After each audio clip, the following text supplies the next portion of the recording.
There you go. Welcome to Wager Talk today, the gold standard of sports betting shows where we talk the talk and walk the walk. Happy Wednesday, everyone. We got a locked and loaded show.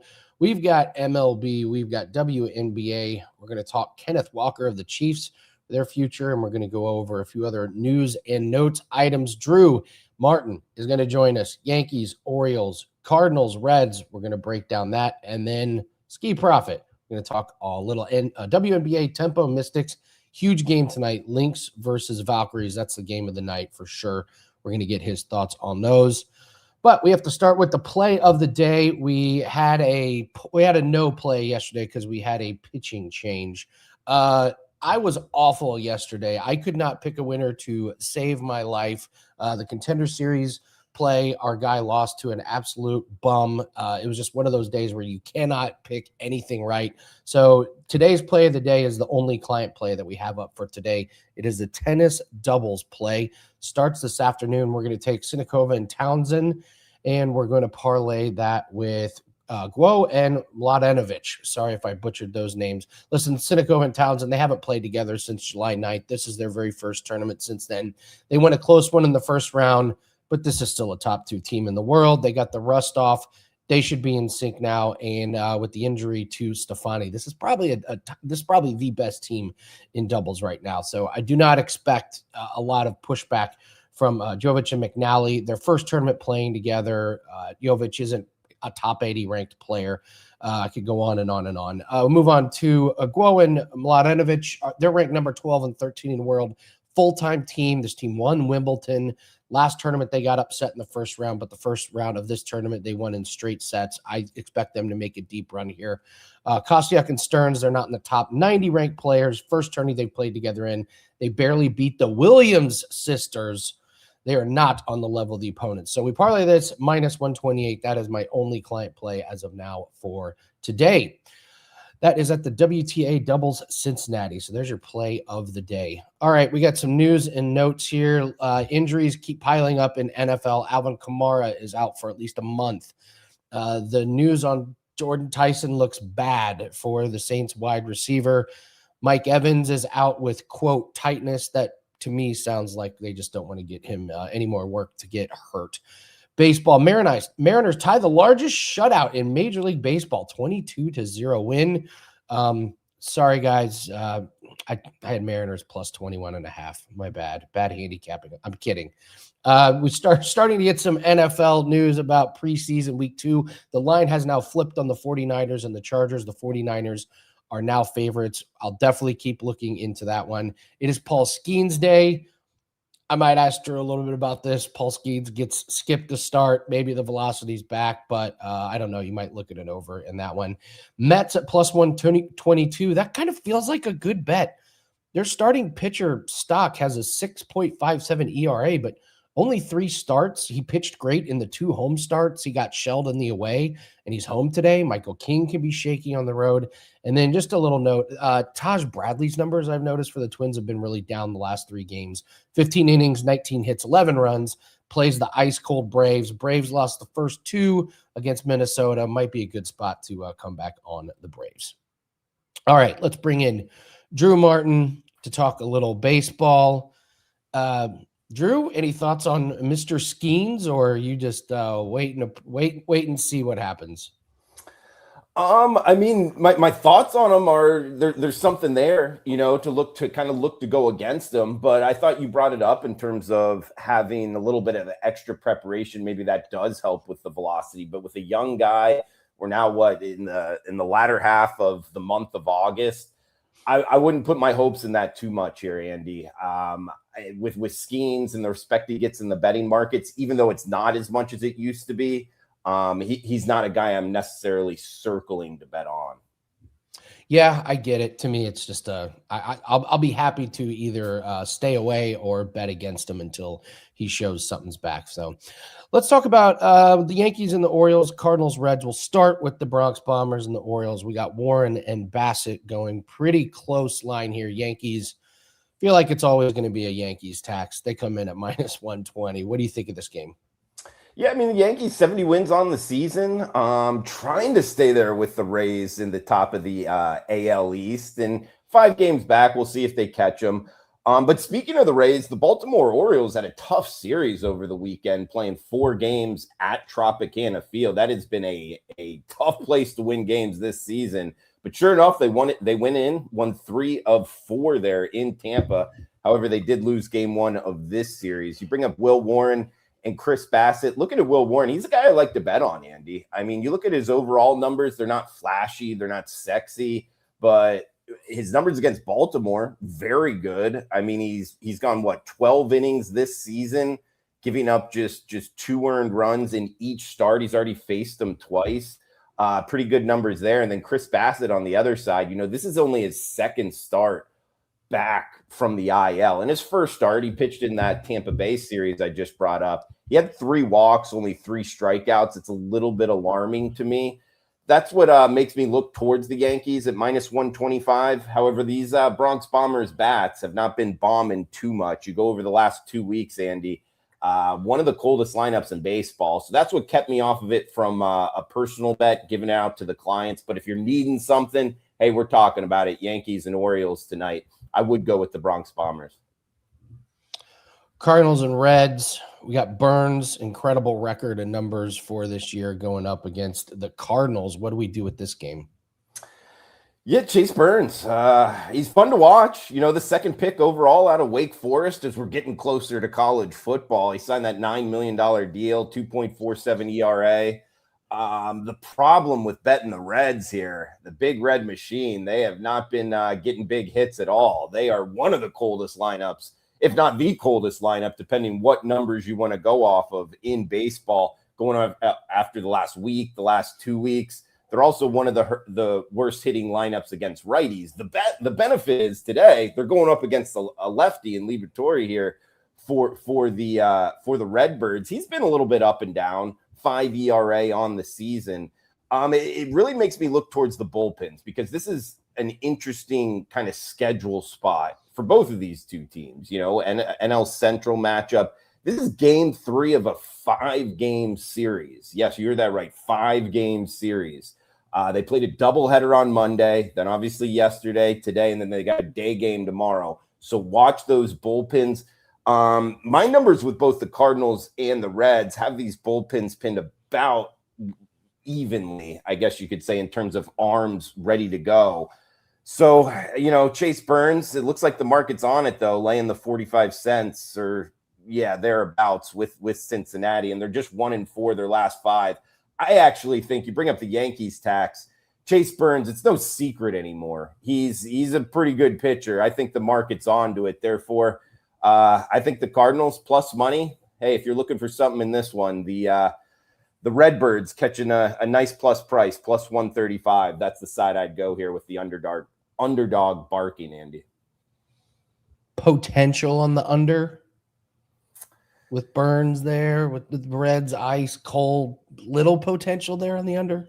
You know what? I didn't look at the weather, and anytime we're talking the Queen City, you kind of gotta just make sure to check the weather, because if you got an under and that wind's 15 miles an hour out, and that bandbox that they call an MLB stadium, you could be in some trouble. It looks like actually wind blowing in a little bit. It is still warm. I don't know, just the location in general. I'm not interested in unders in Cincinnati, but I by no means am I betting the over. I got you.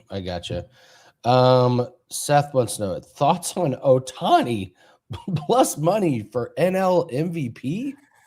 Oh, interesting. Haven't checked out the market recently. I mean, Ohtani's a guy that, I mean, are you really going to bet against him? I guess, in a market like that with a lot of other people to bet on, man, Ohtani's just a guy I love to watch. And I think a lot of the writers, a lot of the voters in that market are going to think the same. So right now it's Armstrong, Picro Armstrong minus 160, Ohtani plus 130. I don't know, man. I wouldn't give it to him, but at the same time, they might be running out of time to give him an MVP. Do you know what I mean? Like, how many amazing elite years does he, and how many MVP years does he have under his belt for regular season? Yeah, I mean, how many years? How old is he? Hold on here. You're catching me a little off guard with this. I like it though. I'm just usually not a futures better here. All right, he's 30. You're right. He's 32 years old. He's 32. Yeah. Maybe he gets the benefit of the doubt. I mean, with this plus money, and I believe he's going to come back and pitch here shortly. So at the end with the Dodgers, see, that's another thing when betting futures. Andy, I'm going to bring up a little story here from a couple years ago. Sandy Alcantara. Story time. Yeah, everybody knows him now, but like as a lifelong Marlins fan, I saw him come up and the way he was throwing and everything. I bet on him 200-1 to win the Cy Young Award. And sure enough, this is the year before he won the Cy Young Award. And so I was a year early. But one thing that I remembered from making that bet is the Marlins had like 65 wins that season, and they were not in the mainstream. And it seemed like everybody was talking about the Cy Young Award was all the playoff contenders in those games with those other pitchers pitching.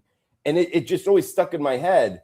You got to be, well, not you have to be, but it really benefits you, you know, in the Heisman Trophy, in Cy Young Award, in MVP.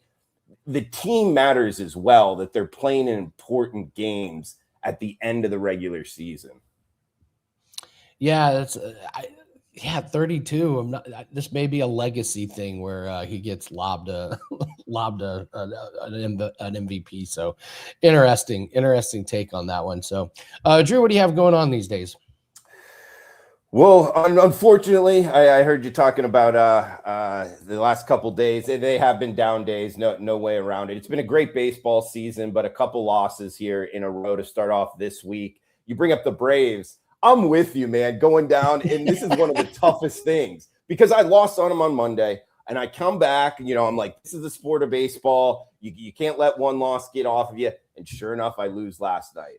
Now, after doing it again, I like them again, but can I get there? I've spent all morning going back and forth. So I just wanted to bring that up. Yeah, a couple losses, but looking at the Braves here on Wednesday, but getting back on the horse for the third time is always a tough thing in this business. But yeah, preparing for college football, NFL, and rolling right along on the diamond, Andy. It's always fun to be on with you, man. Awesome. Thank you so much, Drew Martin. A lot of specials going on over there, over at his page. Drew, thanks so much for joining us. Good luck on the rest of the season. Keep rocking in baseball, man. Go Braves. Catch him, Andy. Yeah, for sure. No problem. Go Braves. So, all right. Well, no time to waste. I've told you guys what I have up today. We have that tennis doubles play. I will have an NFL preseason up later today for week 2, and our 5% UFC play will be up later today as I see more and more props coming out. So let's bring in Skee Profit and get our WNBA fix. Skee, happy Wednesday. How are you, man? Well, I guess if it's happy. I mean, I woke up this morning. I guess it's happy. I'm doing all right. How you doing, Andy? Hey, listen, I had an awful day yesterday. It happens, but as you know, in this business, like it's just like you can't stay in bed the next day and like be in misery because you dropped a couple. Like it's just right back up because you never know what the next day is going to bring. So I'm in a pretty decent mood. It was I've learned how to wash it away. You know, a little bit of tequila helps. Or depending on how the day goes, a lot of bit of tequila helps. So we got a couple games to break down. Tempo and Mystics, Lynx and Valkyries. Obviously, the Lynx and Valkyries is the game of the night. We'll get to them second, but let's start with the Tempo and Mystics. It's just a tough scheduling spot here for the Tempo. I was like, whoa, Washington -11, but then Tempo lost last night to Indiana, now on the road to Washington, and Washington hammered them earlier this season. So now the line makes sense to me. I'm wondering if you can find anything in this game. Yeah, I was thinking about it. Absolutely, hard spot for this Tempo team. Just played last night. Now I have to go from Canada over to Washington to play versus Mystics team, who I think they had 3 days off. to get ready for this game. Mystics team, who's been playing really good basketball post All-Star break.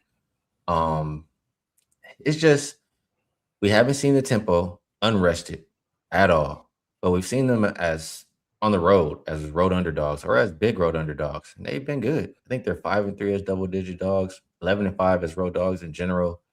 And they've got Brittany Sykes back in the lineup. As long as she doesn't sit here on a second of it back to back, that's a boost for this team as well. So this is for the most part, a situation they've been good on all year. If you take away the rest, and the Mystics, for as good as they've played, now I feel like you might have to pay a premium for them. I mean, they've been a favorite of more than 7 just one time all season, and they didn't cover. So I just don't view the Mystics as a team that I want to expect to win by this big of a margin. To win by double digits, for me, I need the team to do a couple things well: shoot the 3 well, defend the 3 well, and I mean, I can go on a couple more things, but the Mystics, I don't think do either one of those things. So I just don't trust them in this point spread range. I would be looking at the tempo plus the points. I can't believe I would say this, but I would agree with you. The line just feels like insanely big. Like even on the back-to-back, even playing the Fever last night, they just seem to find a way to cover some of these big spreads. So I would agree that it's them or nothing. So we move on to the Lynx and the Valkyries. Huge game. I did a same game parlay video on this game tonight. I'm excited to see if you're on the same side as me. What do you think? Yeah, it'd be interesting. I mean, this Valkyries team, they're impressive. They're extremely impressive. Second year, second straight year making the playoffs. Coach of the year last year has proven, no fluke. She has her team ready to go every single game. The environment they created at Valhalla, it's almost like a college experience, how crazy the fans are for their home team there. So I like everything that they have going for the Valkyries right now. This is also a very important game. Valkyries just 3 games behind the Lynx as far as for that number 1 spot in the standings.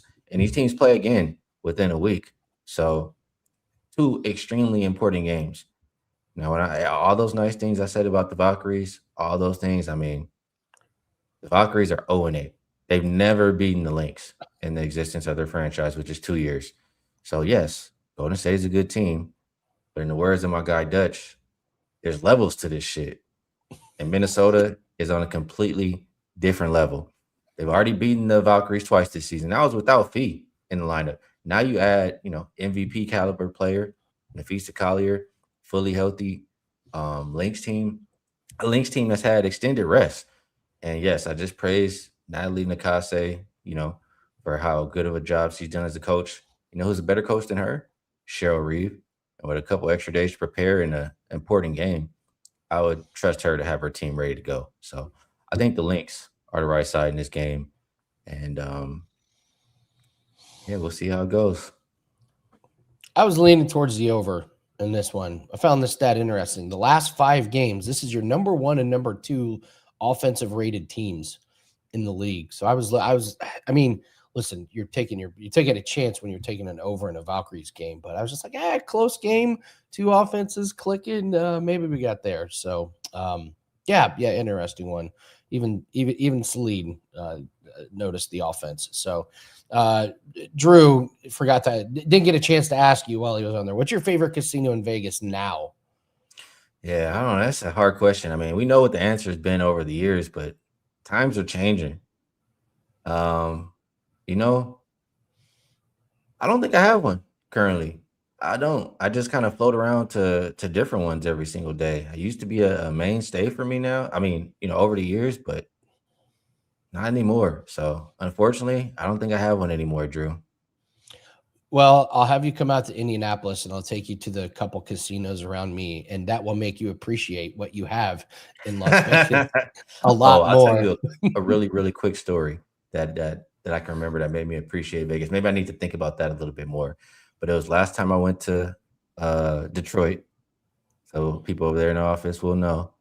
I went out to, I forget if it was the BetMGM poker room place or it's the other casino poker place. And, I'm playing. It's about 1:30 a.m. Gets to 1:45, something like that. And, they're coming around for last call. I'm like, last call? What is this? And so I ordered my drink, and I want to finish playing a little bit of hands.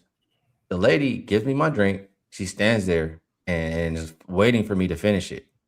Apparently, I cannot hold the drink in the casino after 2 a.m. I was like so irritated and frustrated. It just made me appreciate Vegas even more. We're spoiled over here. Yeah. In Indianapolis, we had a chance to build a casino in downtown, and instead we built not one downtown. We built two of them like 45 minutes outside, and they're in these small towns. One of them smells like chicken pot pie and failure. The other one is just like the other one is like it's all electronic.